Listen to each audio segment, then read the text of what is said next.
Hello and welcome back, my friends.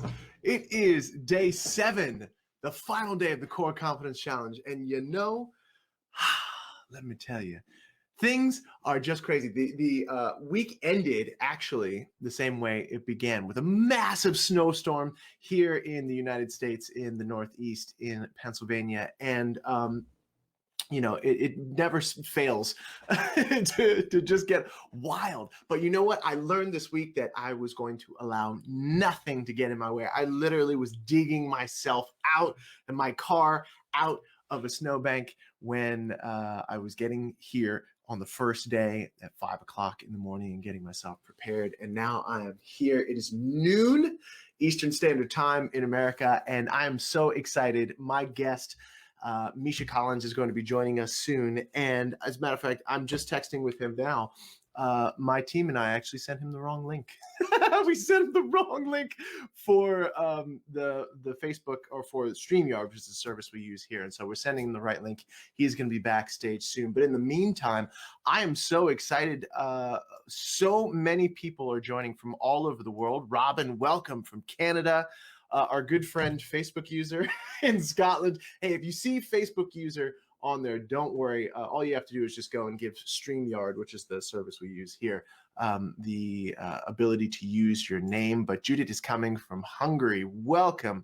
Let's see, where else? Let's see, Colleen is up in Miami. Yes, we got Misha backstage now. We are ready to go. MTXP in the house. All right, let's see. Yes, let's see. Ashley is coming in representing the Upper Peninsula of Michigan, way up there, almost Canada. Oh my goodness, it is a snowy day. Let's see, who else? It's not live streaming. There's no technical challenge. You're not kidding. Let's see, we have friends from Germany, from Denmark, again, from Hungary. My goodness. And then I know who that is. Hey, Rockstar. I know that is. Girl, Michelle, give the StreamYard the ability to use your name. Let's see, there's someone, did I say from Denmark? Yes, Amanda from Denmark. Anyway, we have some amazing people coming in from all over the world. And for those of you just joining us, this is day number 7 of the Core Confidence Challenge. And you're like, wait, day number 7, what happens to days 1 through 6? Do not worry about a thing. You now are inside of a group, a community of people who have gone through 6 now days of really diving into what it means to have deep and lasting confidence, not just in one area of your life, like my business or going out on stage and performing, if that's what it is that you do. It is in all areas of your life, the 4 key areas of your life, that being your body, your spirituality, your relationships, and your business. And so what I did was, just to let you know, with Core Confidence, I had been working for a long time with singers, actors, dancers, entertainers, people who get up on stage. I am an entertainer myself. For those of you in America, might remember me from the first season of American Idol or Broadway shows, or for the past 6 years, popping up on your TV as Little Sweet, a character in television commercials for Dr. Pepper here in America. But so many people over the years have come to me and talked to me about, helping them with their performances and helping them audition. And the one thing that I kept hearing, the undercurrent of energy throughout all of that, were people had challenges with their confidence. They just didn't feel good enough, or they didn't feel good in their body, or they felt like the relationships in their life were dragging them down, or they felt like they just had no idea. They spent so much time focusing on the art of what it is they were doing that they didn't really understand the business and the actual skill sets that it takes. And also they felt disconnected from themselves. from who they were being. Might want to call that spirituality. You can call it a million things. But the whole point is that after 2020 hit and our industry, the entertainment industry, was decimated, I saw the writing on the wall and I saw, wait a minute, all this stuff that I've been doing with artists and entertainers applies to a much, much larger demographic. And so I pivoted my business. And while, yes, I still sing, act, and dance, I was supposed to be in a Broadway show this year, but as soon as Broadway comes back, I'll hop into that. But I pivoted and I said, okay, how can I serve more people? How can I take this work that I've been doing with my friends in the entertainment industry and expand it into something that helps entrepreneurs, helps influencers, helps lawyers, doctors, stay-at-home parents, of which I'm one. My kids, for the better part of a year, have been doing virtual schooling, and it has been like, you want to talk about pressure, right? Which is why I named my company Profit Under Pressure, because that's what I want to help people do. And that's what I love helping people do, learning how to profit, not just financially, under pressure.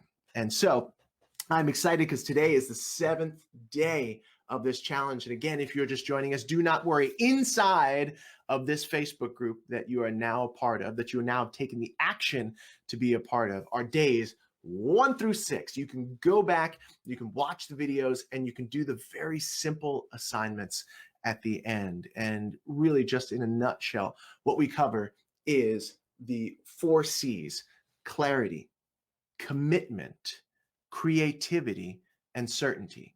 Clarity, commitment, creativity, and certainty.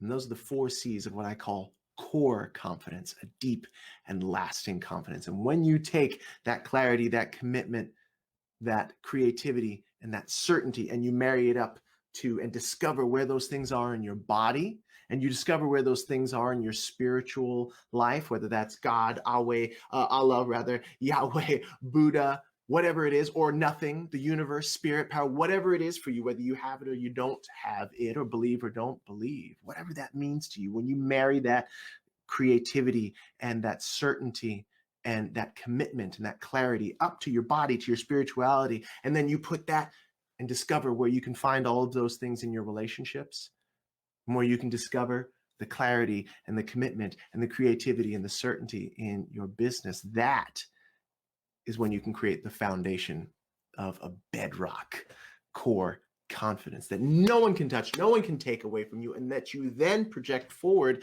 and outward into your life. And it will help you get the things that you want and deserve in your life, when it comes to your body, when it comes to your spiritual connection, when it comes to your relationships, when it comes to your business. So I'm not going to labor the point, because we have a very wonderful guest who, Misha, turn your camera on there for me. I see a beautiful little sort of thing that you got going on back there. A picture. Misha, if you just turn your camera on for me, I'll get you up on stage here soon. So Misha Collins, the one, the only, is here. Let's see. Who else do we have here before? While Misha's figuring out his camera, who do we have here? Let's see. Shannon. There we go. That's right. Working on it. Shannon. Supernatural fan, are you there, Shannon? Great to have you here. Oh, we have Amanda here again from Denmark. Your friend from Germany. Oh, I think we covered all this. Here we go. That's right. Let's see. Robin again from Canada. Oh my goodness. Okay, so as we are waiting to get Misha onto the stage, if you have any questions, comments, or concerns, won't you please put them into the chat, please. Here, I'm going to bring in Misha. I'm so excited. He is such a wonderful human being, and let's just boom, bring him in. There he is. He's lost a little bit of weight. Can you hear me? I can hear you perfectly fine. I don't know why it says the camera's on, but it's not. Interesting. It's not connected. Well, we'll still, you know what? Maybe I should just leave and come back. You know what you can do, and you know what? Look, I'm really glad that people are seeing this, because this is life now. This is shattering my confidence. Well, let's build it up brick by brick. So why don't you try this? Are you on like a laptop? Yeah. Okay, so go down to where it says cam mic. So that you'll see a bar down the bottom. So go where it says cam mic, click on that. We're gonna work this out. Thank you. And then Thank you for tech support. Yes, you solved the problem. Okay. My pleasure. Yes, camera. Hey, there he is. Hello, What's my up? friend. How are you? I'm great. How are you? It's so good to see your face. So good to see your face too. It's been a minute. Thank you so very much for taking the time on a Sunday. Where in the world are you? Are you on the West Coast? You don't. I know you don't get. Yeah, I'm in Bellingham, Washington. Yes, lovely, amazing. Yeah, How is it up there? Is it? it's Is it well, snowing? it's a beautiful day today. It's like calm, clear, sunny. It's really lovely. Gorgeous, Yeah. gorgeous, man. Well, thank you. I know that you have a very busy schedule, and I appreciate you taking the time to be here and to hang out with us. Basically, what I would love to do, and one of the reasons why I brought you on, is because I want to talk about confidence, but at a different level. You know, a lot of the people who come into this program have had some success or are looking for success, but you are someone who has had a great deal of success at a very high level for a long time. And so one of my favorite phrases I've ever heard was new level, new devil. And so when you get to a really high place in your business, or I don't know, in a relationship, or even when it comes to, like, you know, working out with your body, if you're a personal trainer and you're like, yeah, you're supposed to be at the top of your game, there still are challenges and new devils that crop up even at the highest of heights. And so what I first want to ask you is, let's go back a little bit. And when, for example, you were first getting into the business, not knowing that you would become who you are today, not knowing that you would have the success, what were some of the challenges around, like, the confidence when it came to being in an industry where we are constantly told no over and over again? Well, it's funny. I I had an interesting journey. I don't remember who told, apropos of confidence, I don't know who told me this. There are four quadrants of competence. Um, you start with unconscious incompetence, and then you move into conscious incompetence, and then you move into conscious competence, and then unconscious competence. So that's like the trajectory of going from being a beginner at something to being a master of something. And the first stage of unconscious incompetence is where I started as an actor. I was barely trained at all, didn't know anything about the industry. And unconscious incompetence is actually kind of a sweet spot for confidence, believe it or not, because I went into the business thinking I'm gonna go be a movie star. How hard can it be? And knowing nothing about the industry, knowing nothing about how competitive it was, I wrote letters to agents that was just full of swashbuckling swagger. I just pulled them off this morning, but my letters said things like, I'm I'm new to town. I'm new to Los Angeles. I'd be willing to work long hours for low pay. And it was like just full of jokes, and there was no pleading in it. There was no begging or insecurity, because I didn't really have an understanding of how the system worked. Yeah. So I was really lucky because I could ride that unconscious incompetence and the confidence that gave me into the first stage of getting an agent and getting my first couple of parts. And then I developed an understanding of, oh wow, this is a very intensely competitive business. I'm up against a lot of guys who are going in for the same part. When I my first auditions were in the greater Washington, D.C. area.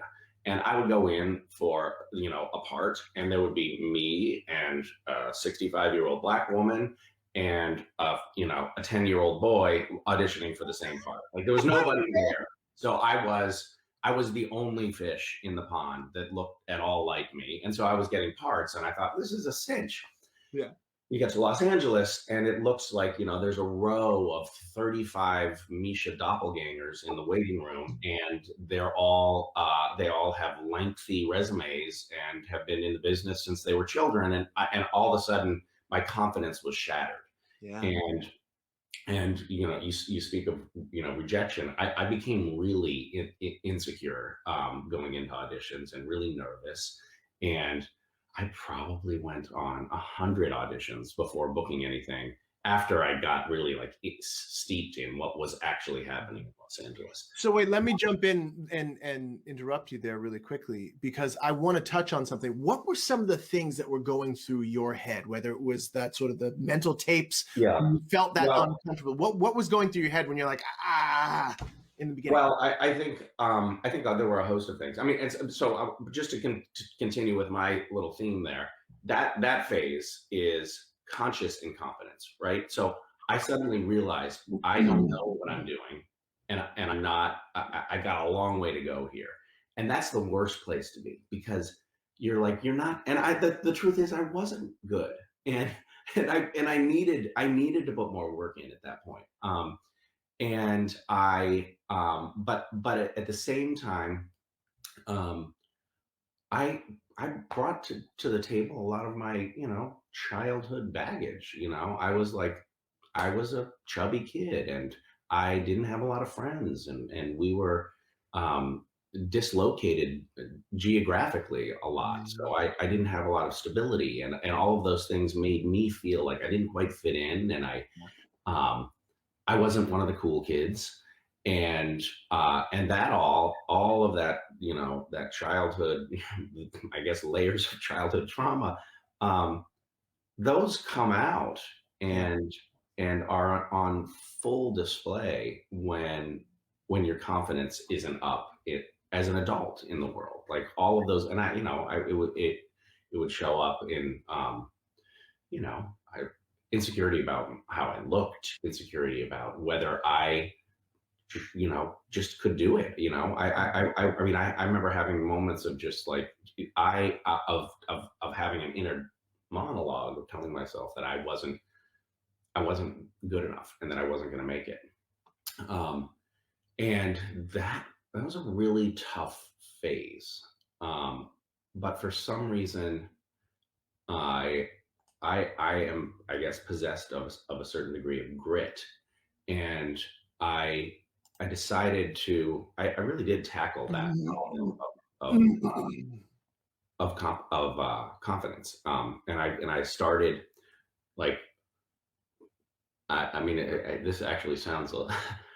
I set goals for myself. I wrote them down on goal cards. I was like, I am going to get on a television series, and I did these things that I don't even know if I really believe that they're effective, but at the time, it's something I did. I did affirmations. It was essentially like, you're good enough, you're smart enough, and people like you. The Jim Handy, that Tom Handy. Yeah, I mean, there was some hokey BS to it, and but I think that me just like making that decision that I wasn't going to crumble in the face of my own insecurities was an important step for me, and that allowed me to forge on, and then I got in, and then I put the work in. I think that's another thing that is important. Like, there's something to having an organic confidence in the world, right? But there's also something to putting in the work to to justify that confidence, right? Like you've actually got to roll up your sleeves.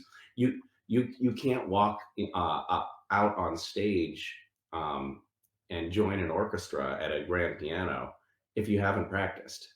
You need to do that essential work. And so that next phase for me was the conscious competence phase, where I was actually just like working, and eventually got to the point where I was like, yeah, you know what? I am showing up, and I'm getting parts, and people like me, and they keep bringing me back, because when I show up, I am fucking prepared, and I have worked harder than everyone else who's showing up at the audition.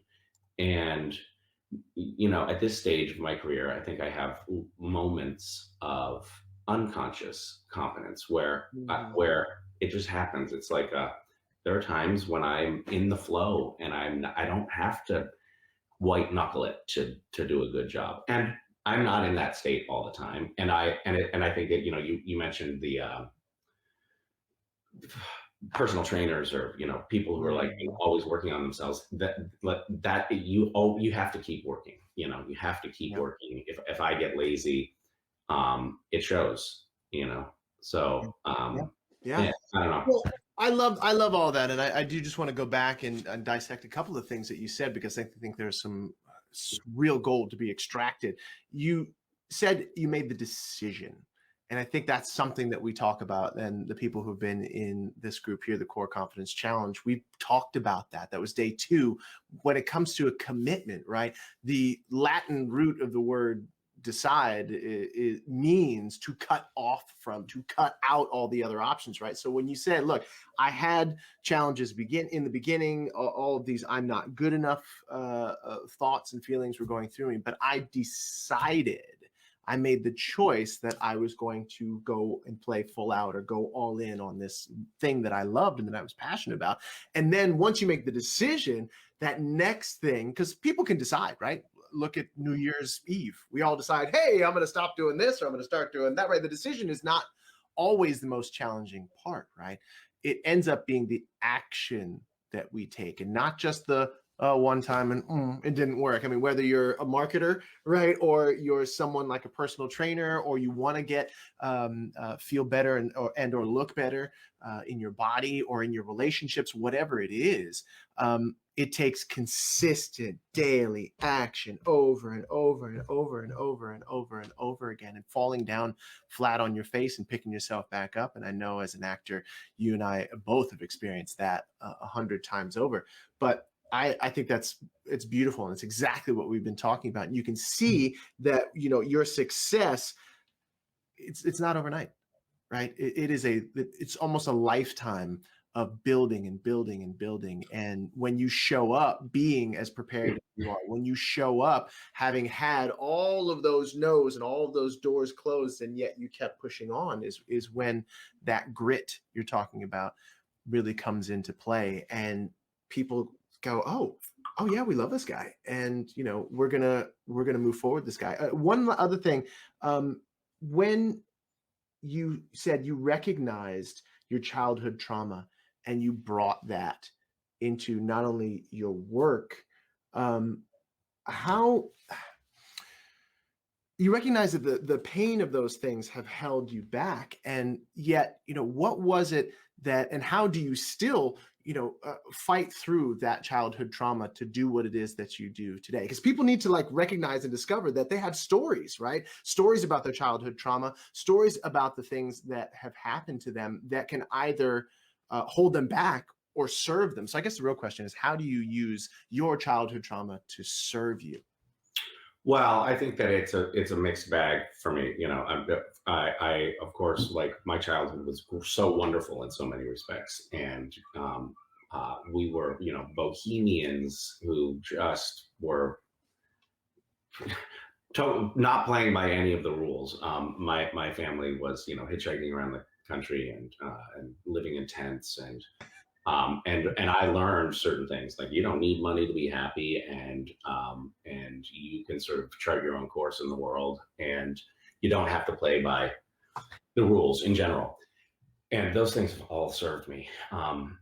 But you know, I did also, you know, I wasn't really properly socialized, and I was insecure because of it. And so as I get older, there's these two competing forces from my childhood psychology at play, and I'm trying to recognize the things that serve me and recognize the things that don't serve me. And I do a lot of therapy, and probably have unhealthy coping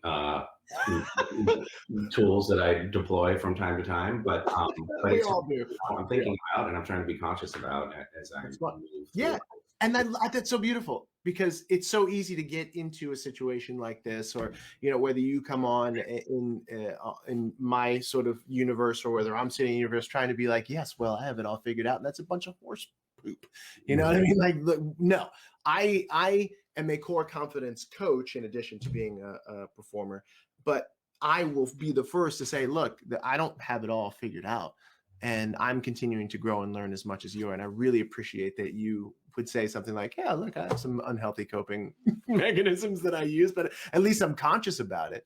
And we have a lot of really wonderful people in our audience who have some great questions that I would love to share with you, if you don't mind for a second. Robin writes, I have a bad habit of quitting when I'm so close to success. Do you have any ideas for someone with this issue? Any thoughts there? Well, I can just reflect that I think that I was doing that for a long time, where it was just like I didn't have the core belief that I deserved that the success or that I was good enough, and so in various different ways, I think I sabotaged myself at the 11th hour when. And it was just like I hadn't yet come to believe that I deserved it or was good enough. Yeah, it's amazing what we do. There is really a challenge, but it's possible. Yeah, no, and the thing is that is why really discovering those stories and discovering how we really feel and then questioning those thoughts and feelings is so important, because we can be going out, like you said, and we can be doing what it is that we want to do and like doing all the steps, right? If we have 10 steps, we're at step number 8, and then all of a sudden we either lose motivation, we feel like maybe we want to change our minds, or like this thing happens that sabotages, and we sabotage ourselves, or we allow other people to sabotage us. And like, what is that? That's exactly what you said, a story in your mind that says, I really don't deserve this. Or the other flip side of that is, oh my God, if I actually get this thing, what am I going to do then? It's like the Larry David problem. It's like with Seinfeld, it's like, oh my God, they want another 12 episodes of Seinfeld. I have no idea how I'm going to do this, right? And so it's the chaos of abundance sometimes gets in our way, for sure. Now, speaking of social situations, our good friend Facebook user says, do you have any thoughts on how to be confident in social situations? You said that you weren't, because of your bohemian childhood, you weren't exactly socialized. And I understand that, because I too had a back and forth and sort of around all the place childhood. But now as an adult, and I can even admit, I don't really feel super comfortable in social situations as it is. But how have you found being who you are and doing the things that you have done, like different cons and different sort of huge social situations? How do you find your comfort there and your confidence there?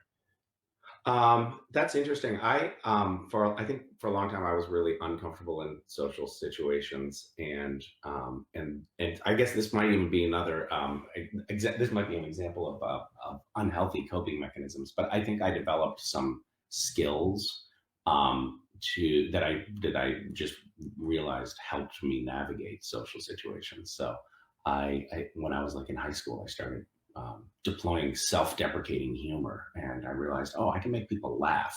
So that's a good way for me to ingratiate myself into social circles.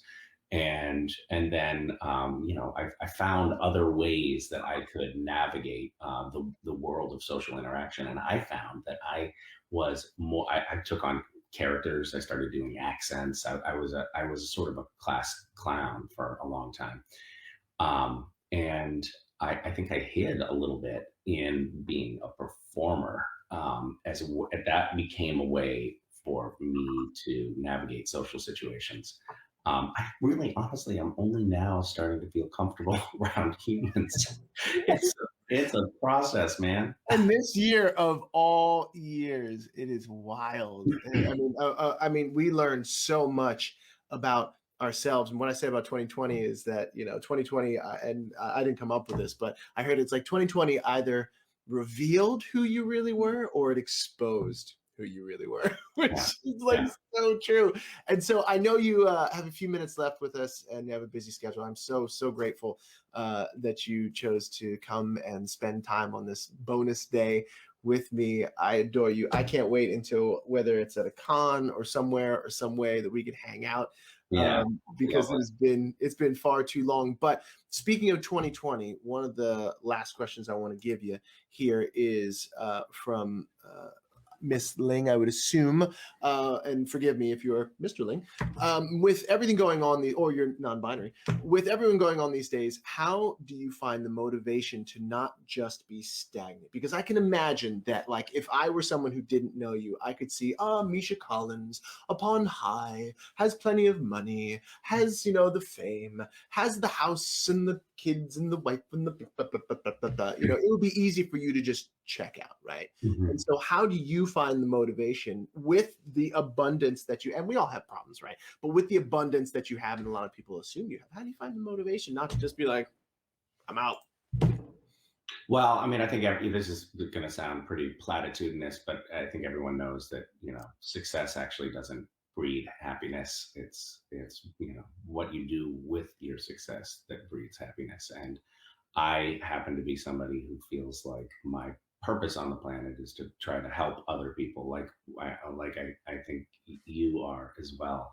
And um, I think it's interesting. I mean, you're talking about 2020. 2020 has been a year with so much suffering and so many different layers of pain throughout society, both on like the personal medical level and on the, social, racial, structural level.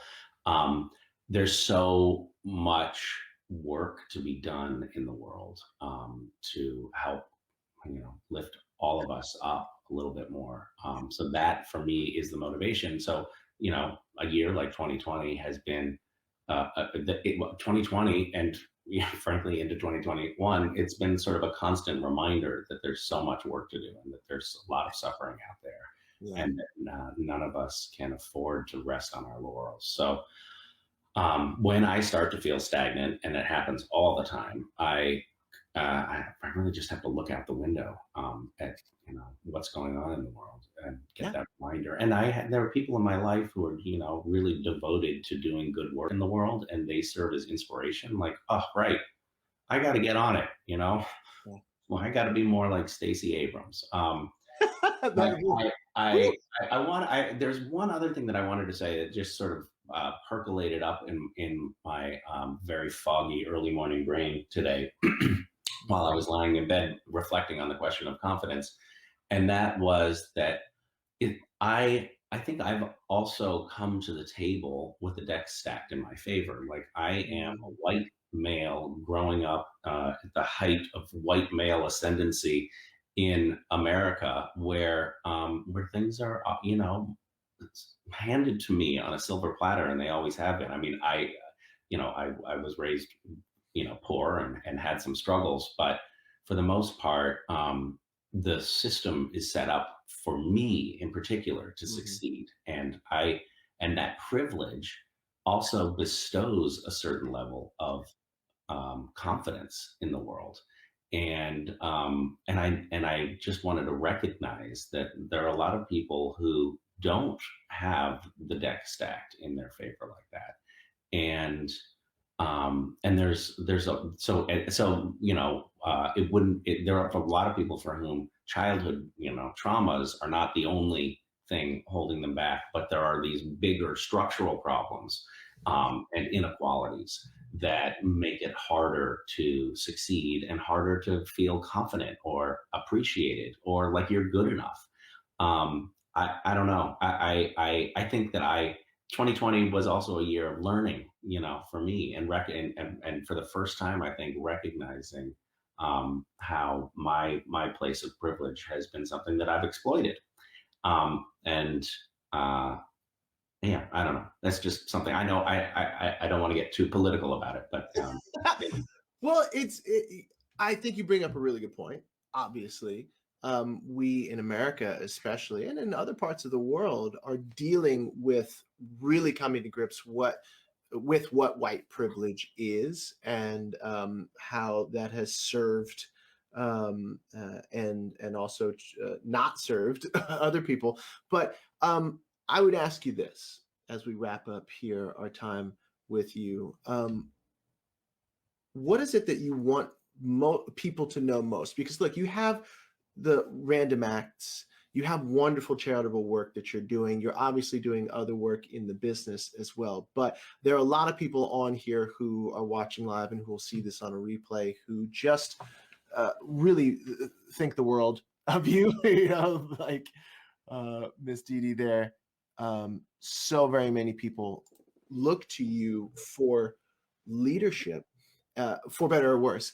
And so if there was one thing, and I'm putting you on the spot here, if there's one thing that you would want people to know that you learned in 2020 about yourself, and then here moving into 2021 and beyond, that would really help them, because I know a lot of the people in our world, a lot of the people who come and will support you at cons, will support wonderful shows like Supernatural. I know a lot of people, and especially in 2020, but a lot of people just face a lot of challenges. And again, like I said, they look to you for that leadership. So is there something that you learned about yourself in 2020 when it came to who you are, whether that's in your body, your spirituality, your relationships, or the business itself, that you could share with all of us that will be that little bright light that helps us get through the rest of this year and hopefully into a place where we'll all feel a bit freer again? No pressure. No pressure. No, I don't know. I think that one thing that I've taken away from this year is a greater understanding of the fact that there's actually real, deep, and abiding inspiration in empathy. I think if we put ourselves in the shoes of other people and look out for the well-being of our neighbors in the world, it just fuels us. I know that's true for myself, but when things get hard, I think we have two choices, and one is to like wall up and protect ourselves, and the other is to reach out and try to help others and recognize that we're part of a human family and that we can't get through things on our own. And that has been, I think, an epiphany for me of 2020. It's like, we're in this together.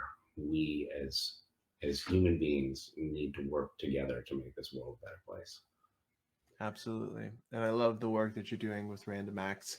And for those people who don't already know, where can we find out more about Random Acts and about the sort of empathy and empathetic work that you're doing? Well, we have a website, which is randomacts.org. Randomacts.org.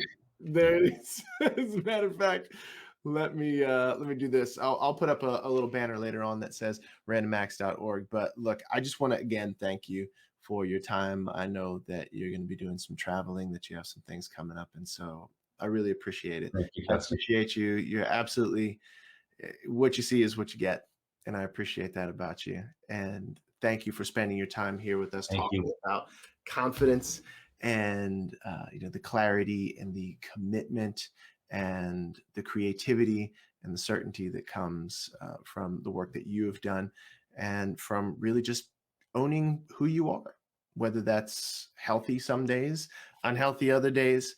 I really appreciate you. Thanks, man. I appreciate you too. Nice to see you. Good to see you again too. Sunday. Yeah, you too. All right. So that was our Q&A with the one, the only Mr. Misha Collins. Thank you again for being here. I'd love to open up the floor to some other questions. I know there's some questions that we didn't get to. I'm going to go back through here and check some of those questions. So many wonderful comments. As you can see, I was trying to pull up a lot of them as we were going through. Oops, sorry. That was it. That was Chuck, my producer back there. So Misha and Grace, oh, that's so wonderful. Thank you very much for that.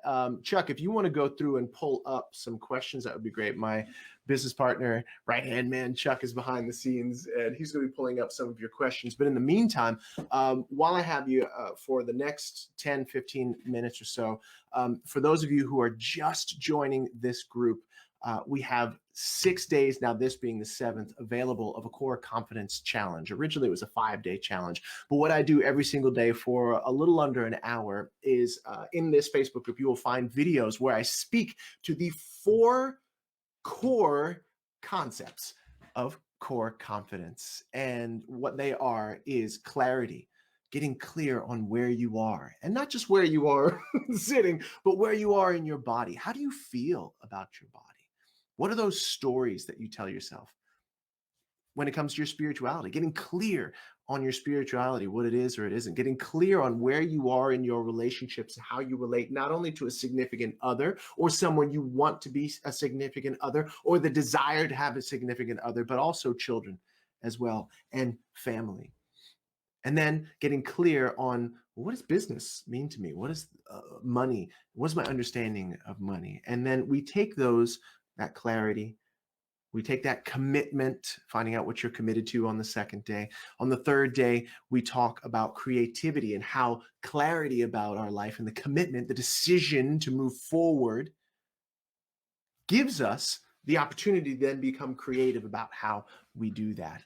And then finally, we wrap it up on day 4, the 4 C's anyway, with certainty and that sort of trust, not sort, but just faith and trust that you have and you develop in yourself when you unlock the other 3 doors of core confidence. And so then we wrap that up on day 5 with something that seems counterintuitive, which is embracing failure. Very, very, very powerful mentor of mine said, you know what, if you ever want to do anything, hire a coach and then let them tell you what to do. And especially if it's counterintuitive, if it goes against everything that you've been taught or you thought, then you're on the right track. And embracing failure, most people want to push failure away or those thoughts of I am not good enough away. And I say, embrace them because they have a story to tell us. They have things to teach us.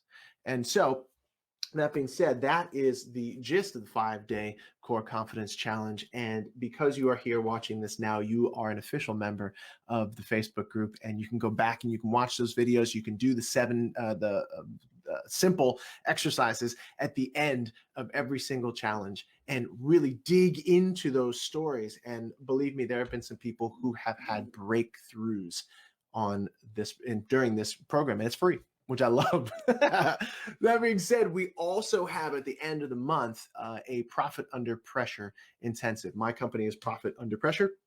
And so we have an intensive coming up where we take the work that we have done here in the 5-day challenge, and then we actually put it into action. We begin to develop the path and really just start to take the action, because we can talk in theory, right? But we start to take the action that it takes in order to really develop core confidence, which you can then build the body of your dreams on. You can build the relationships of your dreams on that. You can build the business and even the connection to yourself and to spirit on top of that. Okay, so Chuck is letting me know we have some questions ready. I would love to answer some questions. Thank you again. Shannon says, what do you think the best way to learn to be comfortable in your own skin, especially after years of being told that you're not or never to be worth so much? Well, that's in dealing with your stories. And again, the first day of the Core Confidence Challenge deals with clarity. And so there is in your mind, thank you for that wonderful question, there's a story that says I'm not good enough. And when we have a story in our mind that says I'm not good enough, and we wake up in the morning, because we wake up in the morning with a brand new set of possibilities every single morning. When the story and the sort of thing we wrap ourselves in is I'm not good enough, your brain will look for all of the reasons and things and actions and events that will prove that. If it's like a computer, right? If I put into the computer or the phone, wherever you're watching this, a line of code that says turn the screen off every 5 minutes, the computer doesn't think, well, should I be turning the screen off every 5 minutes, even though somebody's watching a video on Netflix? No, it just executes the code, right? And so when you have that code that says I'm not good enough in your brain, the things that you say are a part of the execution that will say I'm not good enough, right? The way you perceive people treating you will prove, yes, you are not good enough. And so what I would say is one of the things that you can do and you can take action on here is to go to day 1, where we root out and we dig into those stories and we get clear, okay, where did that come from? Who was the first person who told me that I wasn't good enough? What was that first thing that happened to me? And often it happens in childhood, right? We have those experiences and you're like, and then you cement some sort of feeling or belief about yourself in that. Go back and check that out for sure. Because when you begin to discover those stories and you understand where they're coming from, and you understand that you are the author of those stories, guess what? You get to write a better story, and you get to do the work, the day in, day out work of almost like rerouting the river of energy from flowing to a place and just dragging you down into a life that you don't want to flowing towards the things that you do want. I hope that makes sense. I hope that answered your question. Okay. Facebook user, our good friend, says, how do I stop comparing myself to others? It's so hard to stay confident when you do that. Let me tell you, you are in the right place, my Facebook user friend.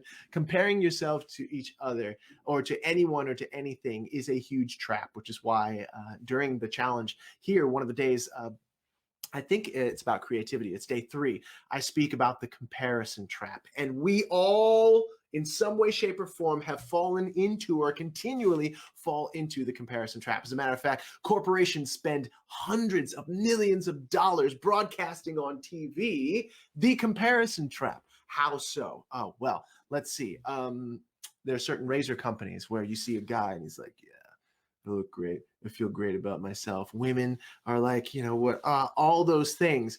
And whether it's a razor company or an insurance company or whatever, when we see clothing, especially fragrances, when we see those people up on the screen and we see how much their friends laugh at everything they say, how confident and good they feel about themselves, the cool stuff that they get, you know, the fragrance commercials where like, you know, some superstars running in the dress and like, oh, it's romantic. We compare ourselves to that and we say, consciously or subconsciously, I want that. I need that. I've got to have that. And then the old corporations and the commercials say, well, sure, if you want that, this product will give it to you.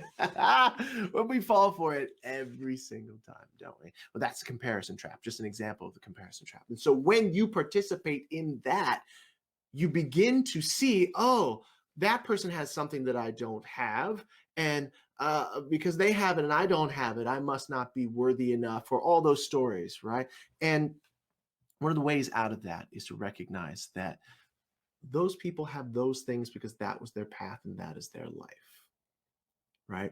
You're not meant to have that exact thing.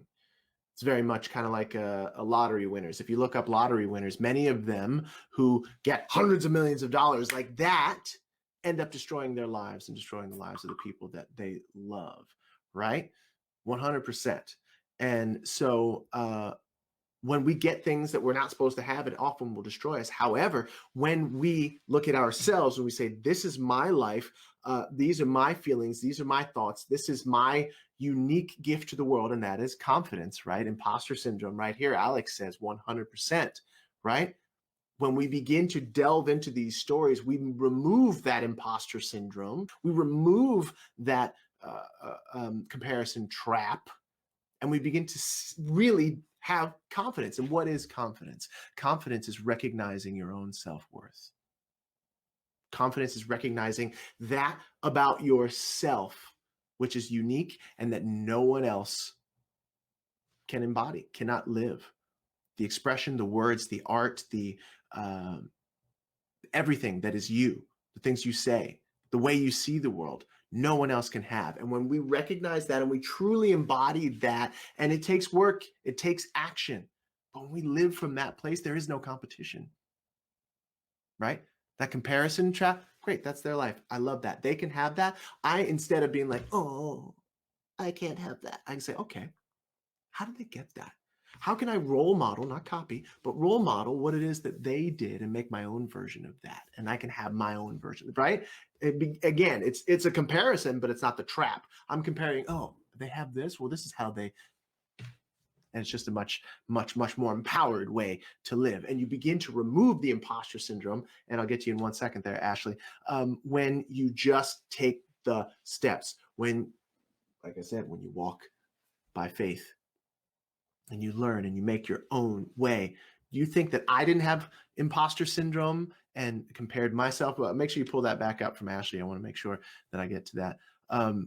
When I started this 5-day challenge, I had never done a challenge before. I had talked on a lot of this. I had mentored a lot of people one-on-one and in group situations, but I had imposter syndrome every single time I hit the button. But the difference is that I understand, okay, that's just my brain trying to psych me out, right? Or a story that's trying to psych me out. And I embrace it. And I say, okay, fine, let's go, let's dance. And then every single time I prove that story wrong. And that it never goes away, but it just, that voice gets less. And the other voice that says, oh, yes, I can. Yes, I am worthy. Yes, I know what I'm doing.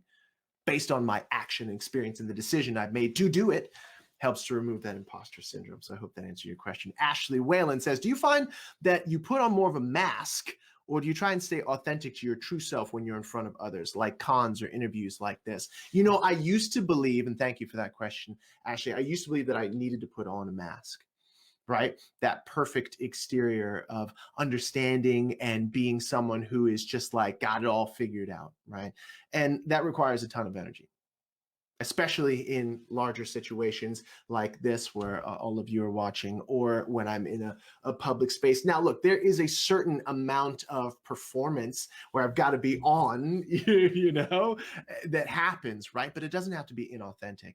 And what I will say to everyone here that has been said to me, and I believe it because I have a 16-year-old daughter who proves it to me, the new currency of marketing, of social media, of a lot of the stories we see on television and in film, the new currency is vulnerability and truth.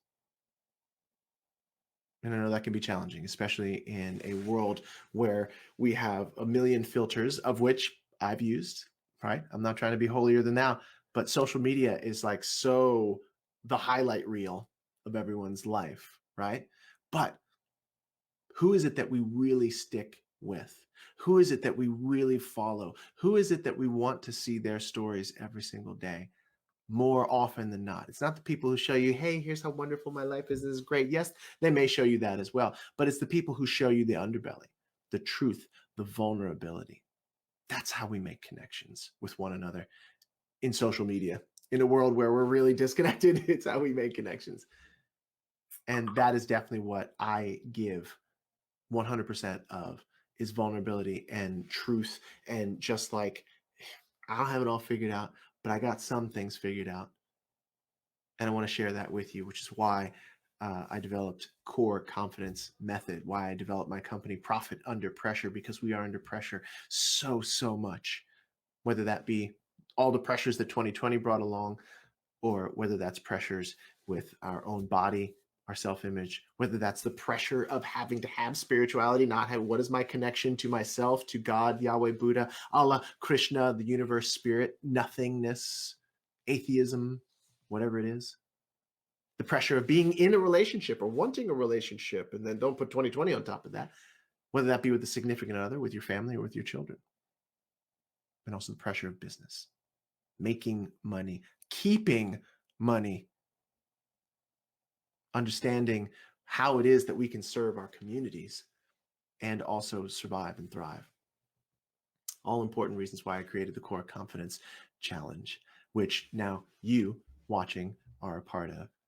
And I'm so honored to have you here. Thank you so very much for your questions and your comments. Again, thank you to Misha Collins for being here, for sharing his wisdom and his understanding of what it means to be confident and the challenges that come with confidence at a high level, of which he is at. And like I said in the beginning, there will always be a new devil at every new level you reach. And if there's anything I can leave you with here before we wrap things up, besides thanking you very much for your investment of time, which is the most precious thing that we have, I believe, in life, it's this. If you can begin to let go of the idea that there is a finish line, that you are trying to get to a place and at that place you will be happy, At that place, you will feel confident. At that place, you will feel certain. At that place, everything will just click and make sense. If you can begin to let go of that concept and fall in love instead with the actual journey of expansion that awaits you on a daily basis, every single day. I don't care what you have been through. I don't care what you feel. And often people who come to this world, this place of core confidence, have an overwhelming amount, whether it's conscious or subconscious, an overwhelming amount of shame. I know you feel shame, whether that's in your body, whether that's in your spirituality. Oh, I'm ashamed of the things that I've done that go against what I was raised on in terms of spirituality, or I have no connection to anything and I feel a little ashamed about that, or I feel ashamed when I'm around other people who do, or the shame in your relationships. Maybe somebody betrayed you, maybe you betrayed someone, maybe you feel disconnected from your children. And your shame when it comes to business and money. I know you feel that way. Do you know why? Because I feel that way. And I know that Misha, in some way, shape, or form, feels that way too. We all feel that way. We all have our stories of shame. And what I would invite you to do here, now that you are part of this wonderful community, is to go back, if you have not already, to day one of the Core Confidence Challenge and begin digging into the stories. Go to the places that are uncomfortable. Go to the places that most people would run very far away from, because in those spaces, in those places is gold. Your treasure that is uniquely yours. And the 5 days, now 7, of the Core Confidence Challenge helps to dust off and create the map for successfully eradicating the experience of shame from your life. On day 2, I talk about one of the most shameful things I ever did in my life. And we hold space for one another in this community. Like I said, it's kind of like we're all locked arm in arm here in a big circle, and inside that circle is the space. And I guarantee you, if you dive into this work, you will see a community of people who will hold that space for you. And inside the spaces are your hopes, your dreams, your desires, your visions, all of those reasons why you showed up today, all of those reasons why you're like, maybe I do really need to work on my confidence. That's all there inside that space.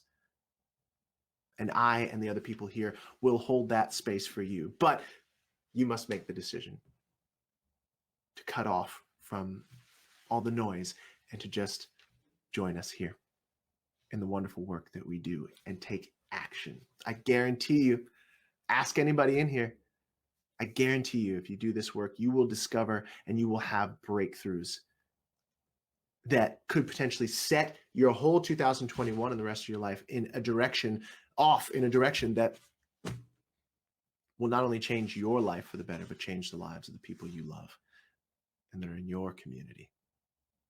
So that being said, welcome and thank you for being a part of the Core Confidence Challenge community. I have had an amazing time over the past 7 days, and here at 101 on the East Coast, I appreciate you.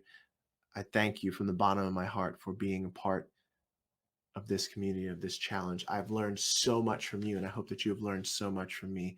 And I'm excited to continue this work. We're going to offer this challenge again at some later point. Later on this month, there is a Profit Under Pressure intensive where we take this challenge work and we, boom, get really intense about it and take it to the next level so that you can really gain clarity on that vision that we talk about of your future self. And to not just bond yourself to a piece of it like we've talked about this week, but to own more and more of it and to see more clearly the path that it takes to get there. And so I'm excited for that.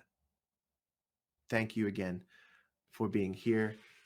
Thank you for doing the work. Thank you for just showing up and investing your time and your energy to be here. It has been a profound honor to be your guide to this experience, and I look forward to communicating with you more and more throughout the rest of this year and beyond.